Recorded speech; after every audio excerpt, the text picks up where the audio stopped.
हमारे जिंदगी में कई ऐसे मौके आते हैं जब हमें परेशानियों का सामना करना पड़ता है। कई लोग तो जीवन में संघर्ष कर आगे निकल जाते हैं और कई अपने हालातों से हार मानकर खुद को जिंदगी के हवाले कर देते हैं।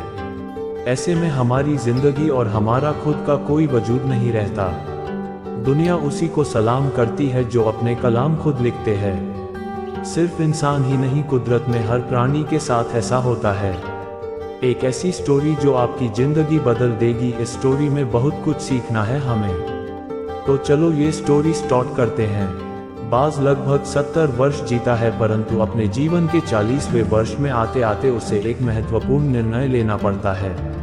इस अवस्था में उसके शरीर के तीनों प्रमुख अंग बेअसर होने लगते हैं।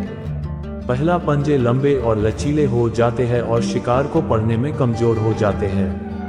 दूसरा, चोंच आगे की तरफ मुड़ जाती है और भोजन निगलने में मुश्किलें पैदा होने लगती है।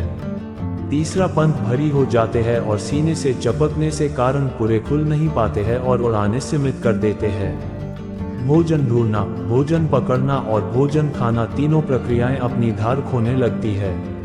उसके पास तीन ही रास्ते बचते हैं, या तो अपनी शरीर छोड़ दे या अपनी प्रवृत्ति छोड़ गिद्ध की तरह त्यागी हुए भोजन पर निर्भर हो जाए। या बाज पीड़ा चुनता है और स्वयं को फिर से स्थापित करता है। वह किसी ऊंचे पहाड़ पर जाता है, एकांत में अपना घोंसला बनाता है और तब शुरू करता है पूरी प्रक्रिया। सबसे पहले वह अपनी चोंच चट्टान पर मार मार कर तोड़ देता है। अपनी चोंच से अधिक पीड़ादायक कुछ भी नहीं है पंछी राज के लिए। अब वह इंतजार करता है चोंच के फिर से उगाने की, और उसके बाद वह अपने पंजे भी उसी प्रकार तोड़ देता है और इंतजार करना है पंजों का फिर से उगाने का। नई चोंच और पंजे आने के बाद वह अपनी भरी पंखों को एकत्रित कर नोचकर निकालता है और प्रतीक्षा करता है पंखों की पुनः उगाने का। 150 दिन की पीड़ा और इंतजार, और तब उसे मिलती है वही भव्य और ऊंची उड़ान। इस पुनर्स्थापना के बाद वह ऊर्जा, सम्मान और गरिमा के साथ 30 साल और जीता है। आपने कई बार ये सुना होगा, भगवान भी उसी की मदद करते हैं जो अपनी मदद खुद करता है।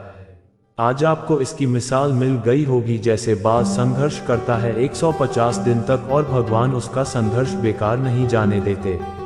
उसको नई जिंदगी देकर कुदरत हमें सिखाने बैठी है।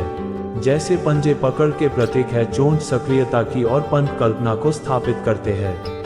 हमें भी अपने जीवन के मजबूरी भरे अतिलचीनेपन को त्याग कर काबू दिखाना होगा। बाज की पंजों की तरह हमें भी आलस पैदा करने वाली वक्र मानसिकता को त्याग कर ऊर्जा से भरी सक्रियता दिखानी होगी।